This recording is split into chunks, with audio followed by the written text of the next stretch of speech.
Sr. Verão-Guarda, queria ouvir a sua leitura sobre estas mudanças todas que houve no Ministério da Ciência, agora é o Ministério da Ciência, Tecnologia e Ensino Superior.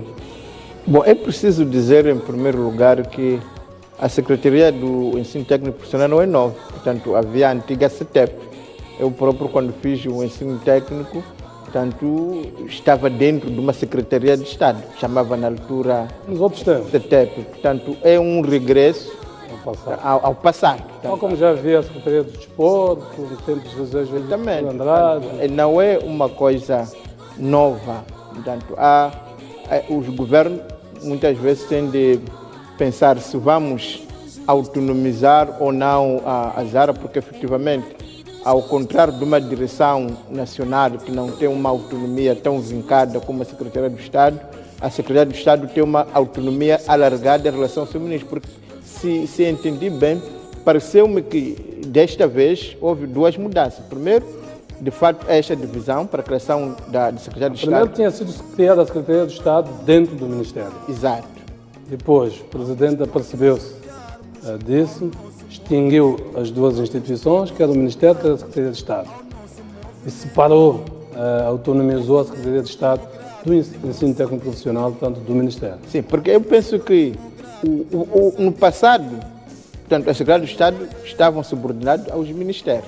Portanto, mas o Presidente Nilson fez foi separar efetivamente a Secretaria do Estado, só esta é que estava dentro do Ministério. Portanto, podemos entender como uma tentativa de tornar igual, não é? Portanto, em vez de haver secretários de Estado que estão dentro do Ministério, que estão fora, penso que parece que o que está a acontecer deve ser esta a tendência de encontrar secretários de Estado que sejam autônomos em relação aos ministérios. Eu penso que isto clarifica um pouco o que é uma Secretaria de Estado, porque não pode haver duas instituições com natureza completamente diversa. Eu penso que sobre este ponto é uma correção que valeu a pena. Agora, a segunda questão é perceber que efetivamente o ensino técnico dentro do Ministério de Ciência e Tecnologia estava mesmo deslocado. Portanto, de fato, por cientistas a pensar da mesma maneira, tem que pensar os operários,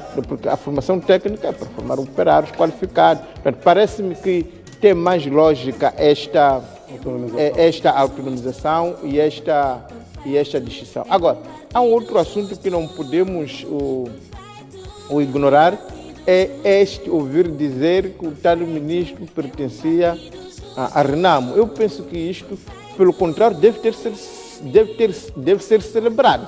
Portanto, se o Presidente da República efetivamente nomeou alguém que de forma notória, portanto, porque não é o ouvir dizer, estamos a falar de alguém que assumiu posição no Estado em nome da Renamo. Portanto, não é uma coisa do que... Isso se tivesse sido de forma consciente. Que não é membro do partido, mas estamos a dizer que o Estado tem os serviços de formação, para começar, mas também tem um historial. Estamos a falar de alguém que representou no próprio Estado a Renamo. Portanto, significa que o Presidente, com o conhecimento, efetivamente, são duas coisas que é preciso destacar.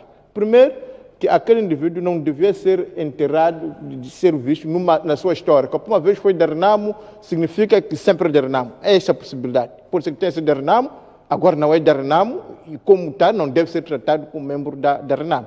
E só esta capacidade de olharmos para uma pessoa que teve uma história, mas agora tem uma outra história, penso que isto é muito moderno, porque tradicionalmente, se alguém pertenceu é por isso que há de ver que antigamente nem os divórcios eram aceitos, porque se alguém foi mulher de fulano, seria ser marido, é marido. Agora, na modernidade, há consciência de que não, você era membro da STV, agora já não é.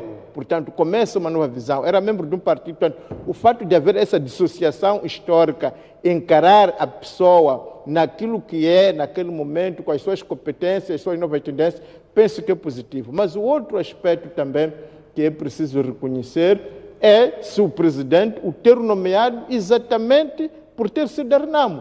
Ou seja, para dar este sinal que o país está à espera há muito tempo. Eu já falei aqui várias vezes. Há pouco tempo foi em Angola, que foi nomeado alguém que era da UNITA. Há poucos dias foi no Senegal, que foi nomeado, de fato, alguém que é responsável da oposição. Isso se assumirmos que isto foi consciente e que esta pausa entre a sua exoneração e a expectativa da nomeação do outro nada tem a ver com uma possível descoberta desse fato. Não, mas para mim isso é independente. Mesmo se governou pouco, porque pode haver tendência dentro do partido, não é?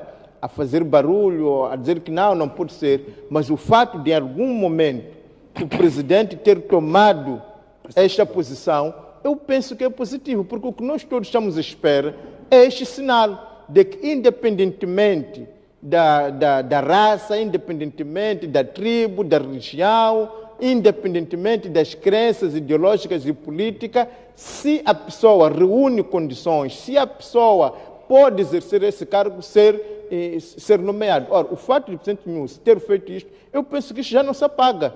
Isto vai ficar na história e vai orientar até aquilo que é o nosso futuro, o reconhecimento, porque o mais interessante é o seguinte, é que durante o governo deste ministro, foi de poucos dias, sim senhor, o que houve de mal? Qual é o escândalo em termos da gestão, em termos de políticas? E há uma consciência, todos vimos que o Ministério funcionou lindamente, como outros funcionaram, e até foi extinto o Ministério, portanto não se tratou da sua demissão. Eu sou este fato, essa possibilidade que este membro da oposição teve de mostrar que é possível ser da oposição, gerir o Ministério como foi gerido, eu penso que isto é positivo e é para aí que caminhamos, em que nós deixemos de ter esses preconceitos, em que as pessoas não são prejudicadas por pertencer a este partido ou àquele passado, e eu penso que neste momento eu me arrisco a dizer que estamos a caminhar na direção certa. Deixa eu ver o Ivan.